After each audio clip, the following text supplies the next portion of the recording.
Welcome to विद्यार्थी club. आज है 9 अगस्त 2020 और 9 अगस्त 2020 से करंट अफेयर की जितनी भी इंपॉर्टेंट क्वेश्चन बन सकते हैं उन्हें आज हम इस वीडियो में डिस्कस करेंगे तथा उन करंट अफेयर से जुड़े हुए जो क्वेश्चंस हैं इंपॉर्टेंट उनके साथ मैं उनसे जुड़े हुए फैक्ट भी आपको बताऊंगा, जिससे आपको करंट अफेयर के साथ साथ जीएस में भी थोड़ी सहायता मिले। और इस वीडियो को आप लास्ट तक जरूर देखा करें। रेगुलर देखने से निश्चित ही आपको अपने कंपटीशन एग्जाम में इससे लाभ होगा। और आज की करंट अफेयर की पीडीएफ भी आप हमारे डिस्क्रिप्शन लिंक्स में पर क्लिक करके वहां से डाउनलोड कर सकते हैं। तो चलिए स्टार्ट करते हैं। पहला क्वेश्चन हमारा, यूपीएससी के नए अध्यक्ष के रूप में किसकी नियुक्ति की गई है? तो यूपीएससी के जो नए अध्यक्ष बनाए गए हैं वो बनाए गए हैं प्रदीप कुमार जोशी। तो प्रोफेसर प्रदीप कुमार जोशी यानी कि ऑप्शन नंबर सी है, ये बने हैं यूपीएससी के नए अध्यक्ष। अब नए अध्यक्ष की नियुक्ति की गई है तो नियुक्ति किसके द्वारा की जाती है? तो भारत के राष्ट्रपति। और प्रेजेंट टाइम पर भारत के राष्ट्रपति कौन है? तो रामनाथ कोविंद प्रेजेंट टाइम पर भारत के क्या है? राष्ट्रपति हैं। तो इतना आपको इसके बारे में पता होना चाहिए। प्लस अब बात आई यूपीएससी की। देखिए यूपीएससी के बारे में आपको बता देता हूँ।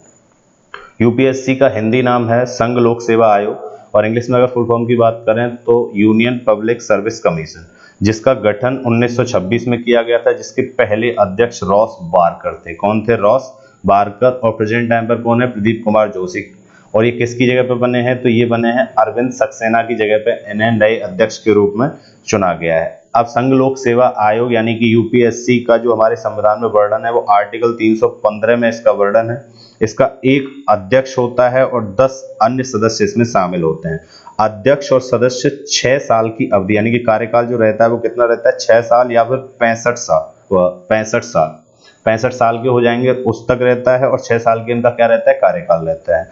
और इनका जो आर्टिकल 315 में इसका वर्णन है यानी कि भाग 14, संविधान के भाग 14 में इसका क्या किया गया है? वर्णन किया गया। तो इतना आपको इसके बारे में पता होना चाहिए। नेक्स्ट क्वेश्चन हमारा, भारत छोड़ो आंदोलन की वर्षगांठ कब मनाई गई है? तो भारत छोड़ो आंदोलन की वर्षगांठ मनाई गई है 8 अगस्त को, यानी कि ऑप्शन नंबर हमारा बी सही है। अब 8 अगस्त को ही ये वर्षगांठ क्यों मनाई गई है? तो भारत छोड़ो आंदोलन की जो शुरुआत की गई थी महात्मा गांधी के द्वारा, वो की गई थी 8 अगस्त 1942 को। 7 अगस्त 1942 को गांधी जी के द्वारा करो या मरो का नारा दिया गया था, और 8 अगस्त से भारत छोड़ो आंदोलन चलाया गया था गांधी जी के द्वारा। किसके खिलाफ? तो अंग्रेजों को भारत से बाहर करने के लिए ये आंदोलन चलाया गया था। अब ये आंदोलन चलाने के लिए महात्मा गांधी ने 7 अगस्त को एक नारा दिया था, करो या मरो, और वो नारा दिया था बॉम्बे के गोवालिया टैंक मैदान में। बॉम्बे के गोवालिया टैंक मैदान में। तो इतना आपको इसके बारे में पता होना चाहिए। नेक्स्ट क्वेश्चन, प्रतिवर्ष राष्ट्रीय हथकरघा दिवस कब मनाया जाता है? तो राष्ट्रीय हथकरघा दिवस मनाया जाता है 7 अगस्त को, यानी कि ऑप्शन नंबर हमारा ए इसका सही आंसर है। तो 7 अगस्त को मनाया जाता है राष्ट्रीय हथकरघा दिवस। अब इसका जो आयोजन किया गया है वो दिल्ली के विज्ञान भवन में किया गया है, और किसने किया है? तो केंद्रीय कपड़ा व बाल विकास मंत्री श्रीमती स्मृति ईरानी ने। राष्ट्रीय हथकरघा दिवस मनाया क्यों जाता है? तो ये मनाया जाता है जागरूकता फैलाने के लिए हथकरघा कारीगर जो बुनकर होते हैं उनके लिए।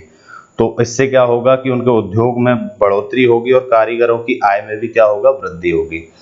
अब राष्ट्रीय हथकरघा दिवस मनाया गया 7 अगस्त को। देखिए अब आपको क्या करना है, आप वीडियो को पॉज करिए और उसके बाद मैंने आपको अगस्त माह में जितने भी दिवस बताए हैं उन्हें सीरियल क्रम से लिखें, चाहे वो राष्ट्रीय हो चाहे वो अंतर्राष्ट्रीय हो। अगर आप लिखने की हैबिट बनाएंगे तो वो चीजें आपको हमेशा याद रहेंगी। तो आप कमेंट बॉक्स में जरूर जितने भी दिवस मनाए गए हैं उन्हें लिखें, उनके बारे में वीडियो को पॉज कर ले और उनके बारे में पूरा सीरियल क्रम से लिखें 1 अगस्त से लेकर अब तक। कल की वीडियो करंट अफेयर नहीं आ पाई थी तो आप परेशान ना हो, मैं उनके क्वेश्चन कवर कर लूंगा धीरे धीरे, ठीक है। कल कुछ समस्याएं थी।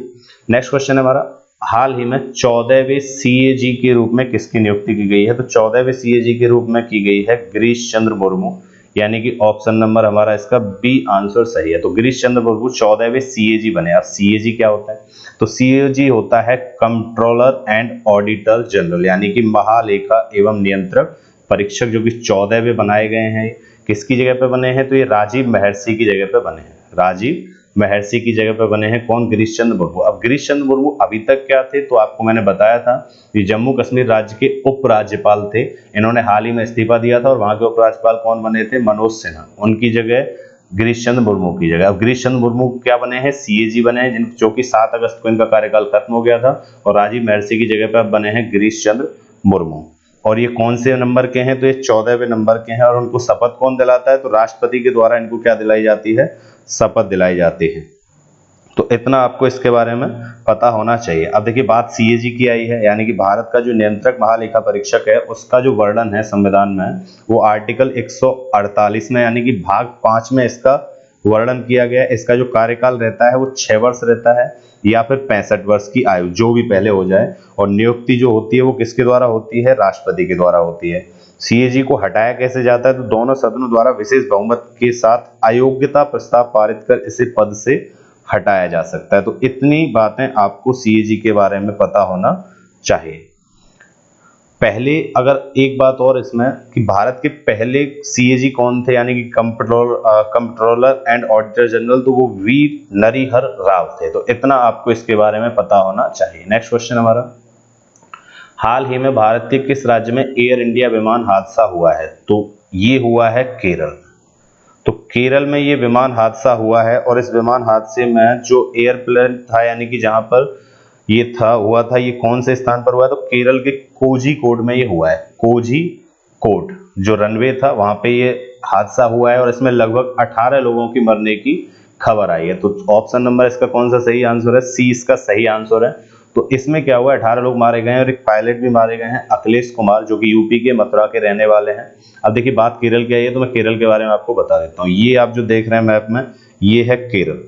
केरल की अगर हम बात करें तो केरल भारत का दक्षिणी राज्य है, जो कि कौन से तट पर है? पश्चिमी तट पर है, जिसे हम मालाघाट के नाम से भी जानते हैं। केरल की जो सबसे लंबी नदी है वो कौन सी नदी है? पेरियार नदी। कौन सी नदी?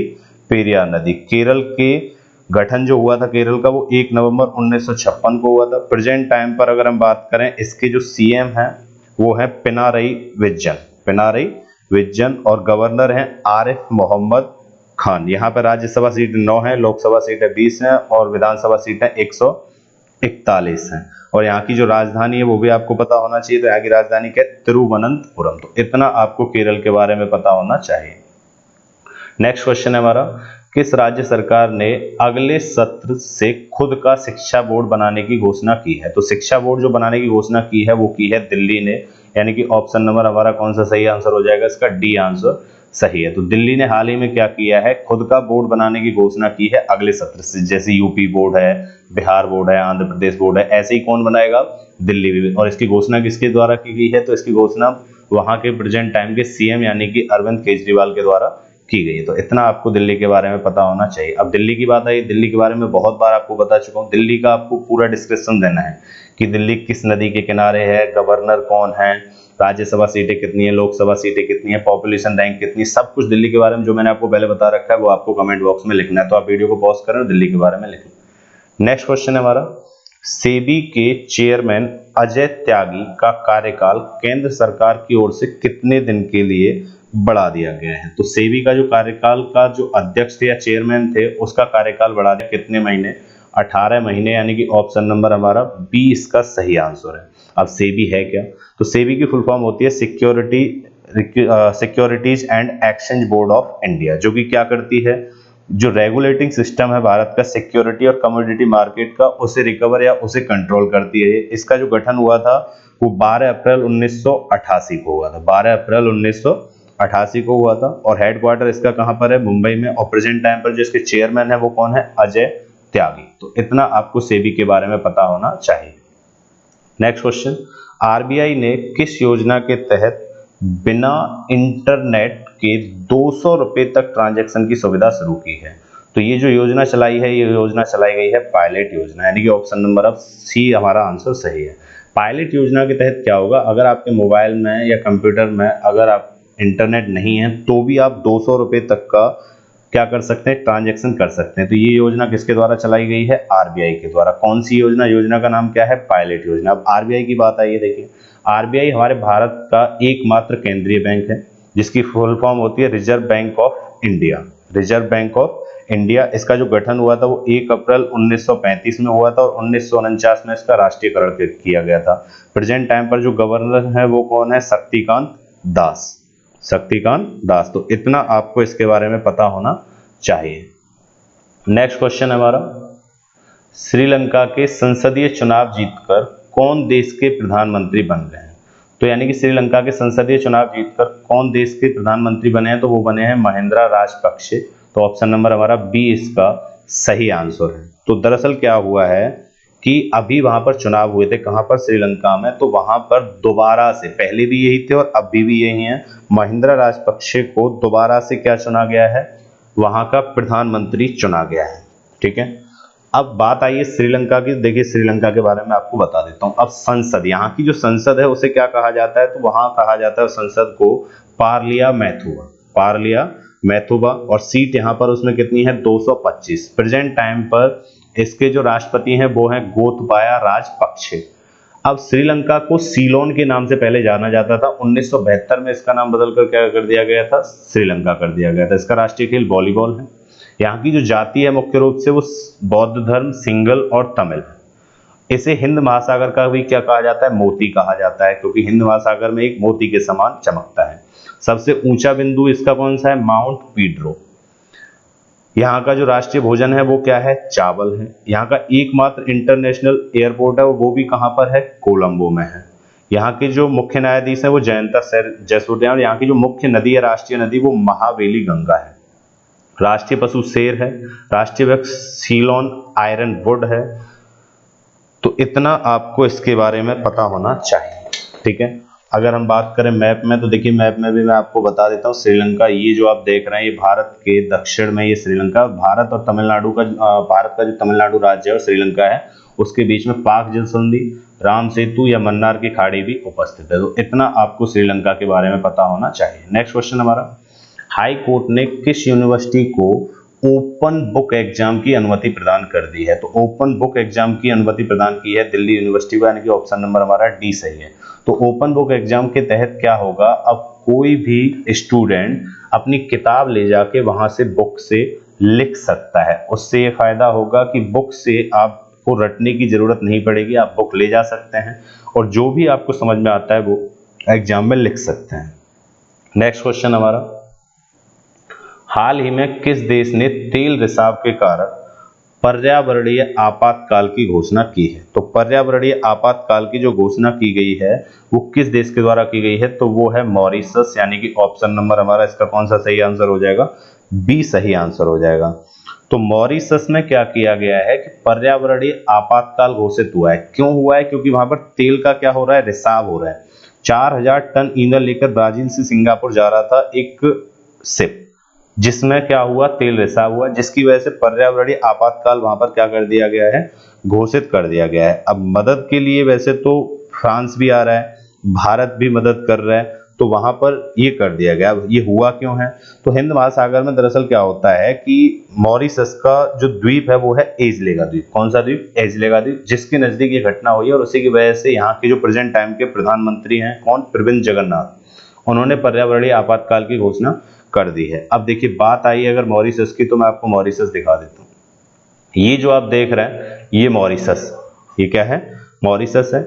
ये आप विश्व के मैप में भी देख सकते हैं, ये मेडागास्कर द्वीप है यहाँ पर, और इसके नजदीक यानी कि भारत के दक्षिण में क्या है, मॉरिशस है, जिसकी अभी सुप्रीम कोर्ट का उद्घाटन भी किया गया था प्रधानमंत्री नरेंद्र मोदी के द्वारा। अब मॉरिशस की राजधानी क्या है, तो मॉरिशस की राजधानी पोर्ट लुइस है। यहाँ के जो प्रेजेंट टाइम के प्रधानमंत्री हैं वो प्रविंद जगन्नाथ हैं, और यहाँ पर जो प्रेसिडेंट हैं वो पृथ्वीराज सिंह रूपन है, पृथ्वीराज सिंह रूपन। और यहाँ पर भाषा कौन सी बोली जाती है, तो यहाँ पर भाषा भोजपुरी बोली जाती है। कौन सी भाषा बोली जाती है, भोजपुरी भाषा यहाँ पे बोली जाती है। नेक्स्ट क्वेश्चन हमारा, हाल ही में प्रधानमंत्री मोदी कृषि इंफ्रास्ट्रक्चर फंड के तहत कितने रुपए का वित्त पोषण सुविधा लॉन्च करेंगे, तो ये वित्त पोषण सुविधा जो लॉन्च करेंगे वो कितने करोड़ रुपए की करेंगे, ये पूछा गया हमसे। तो ये आंसर होगा हमारा 1 लाख करोड़, यानी कि ऑप्शन नंबर हमारा कौन सा सही हो जाएगा, ए आंसर सही है। तो पीएम मोदी के द्वारा कृषि इंफ्रास्ट्रक्चर फंड में कितने रुपए का योगदान यानी कि सुविधा दी जाएगी, तो 1 लाख करोड़ की सुविधा दी जाएगी, तथा इसके साथ साथ 17,000 करोड़ रुपए की धनराशि की छठी किस्त भी जारी करेंगे। कौन सी छठी किस्त, जिसके तहत 6,000 रुपए प्रतिवर्ष किसान को दिए जाते हैं, जिसमें 2-2 हजार की किस्तों में क्या होता है, पैसा मिलता है। कौन सी योजना में, तो पीएम किसान सम्मान निधि योजना है, जो कि 2018 में इसे क्या किया गया था, लॉन्च किया गया था प्रधानमंत्री नरेंद्र मोदी के द्वारा। तो इतना आपको इसके बारे में पता होना चाहिए। नेक्स्ट क्वेश्चन हमारा, किस राज्य के द्वारा हाल ही में इलेक्ट्रिक व्हीकल पॉलिसी लॉन्च की गई है, तो इलेक्ट्रिक व्हीकल पॉलिसी लॉन्च की गई है दिल्ली में, यानी कि ऑप्शन नंबर हमारा डी सही है। तो दिल्ली ने क्या किया है, इलेक्ट्रिक व्हीकल पॉलिसी, यानी कि जो इलेक्ट्रिक यानी कि बिजली से चलने वाले व्हीकल के लिए क्या बनाई है, एक पॉलिसी लॉन्च की है। किसने की है, दिल्ली के सीएम अरविंद केजरीवाल ने, ठीक है। तो ये किया गया क्योंकि आपको पता है दिल्ली में बहुत ज्यादा पॉल्यूशन है और वहां पर सीएनजी और इलेक्ट्रिसिटी को ज्यादा बढ़ावा दिया जा रहा है। नेक्स्ट क्वेश्चन हमारा, भारत की प्रथम किसान रेल ट्रेन को कहां से कहां तक चलाया गया है। तो भारत की पहली किसान रेल जो चली है वो चली है आपकी नासिक के देवलाली से बिहार के दानापुर तक, यानी कि ऑप्शन नंबर हमारा इसका कौन सा सही है, सी आंसर सही है। तो महाराष्ट्र के नासिक से बिहार के दानापुर तक पहली ट्रेन चलाई गई है। किसके द्वारा इसका उद्घाटन किया गया है, तो इसका उद्घाटन किया गया है केंद्रीय मंत्री नरेंद्र सिंह तोमर। केंद्रीय मंत्री नरेंद्र सिंह तोमर ने पहली किसान रेल ट्रेन को बिहार के नासिक के देवलाली से दानापुर के लिए रवाना किया है, जो डेली साप्ताहिक सेवा की में चलेगी और हर दिन शुक्रवार को सुबह 11 बजे देवलाली से जाएगी, ठीक है। तो इतना आपको इसके बारे में पता होना चाहिए। नेक्स्ट क्वेश्चन हमारा, यूएस एजेंसी ने किस देश की दवा को कोरोना मरीजों पर क्लिनिकल ट्रायल की मंजूरी दी है। तो यूएस एजेंसी ने हाल ही में दक्षिण कोरिया की एक वैक्सीन है उसको क्या दे दिया, क्लिनिकल ट्रायल के लिए मंजूरी दे दी है। अब पिछली क्लास में मैंने आपसे एक क्वेश्चन पूछा था कि प्रतिवर्ष विश्व स्तनपान सप्ताह के रूप में किस महीने के पहले सप्ताह को मनाया जाता है। तो इसका आंसर होगा अगस्त का पहला सप्ताह मनाया जाता है, यानी कि ऑप्शन नंबर हमारा इसका बी आंसर सही है। तो कई लोगों ने आंसर कमेंट में किया, तो मैं हर बार आपसे यही कहता हूँ कोई भी क्वेश्चन आपका पूछा जाता है उसका आंसर आप कमेंट बॉक्स में जरूर किया करें और कमेंट बॉक्स में हमेशा कुछ ना कुछ अपना रिस्पॉन्स रखा करें कि वीडियो आपको कैसी लगी, अच्छी लगी या नहीं लगी। ये कल के लिए आपके क्वेश्चन है, स्वच्छ भारत क्रांति पुस्तक के संपादक कौन है, ये आपको बताना है और ये भी बताना है कि इस पुस्तक को लॉन्च किसने किया है। तो इतना आपको इसे बताना है। अगर आपको ये वीडियो पसंद आया हो तो आप अपने जितने भी स्टडी रिलेटेड ग्रुप हैं उसमें आप शेयर कर दीजिए और चैनल को सब्सक्राइब नहीं किया तो चैनल को सब्सक्राइब कर लीजिए। और बाकी इस वीडियो से रिलेटेड आप कोई भी पसंद नापसंद, आपको ये वीडियो कैसा लगा, सब कुछ आप कमेंट बॉक्स में जरूर बताया करें और कमेंट बॉक्स में आप आंसर जरूर लिखा करें जो भी आंसर आपसे पूछा जाए। Thank you.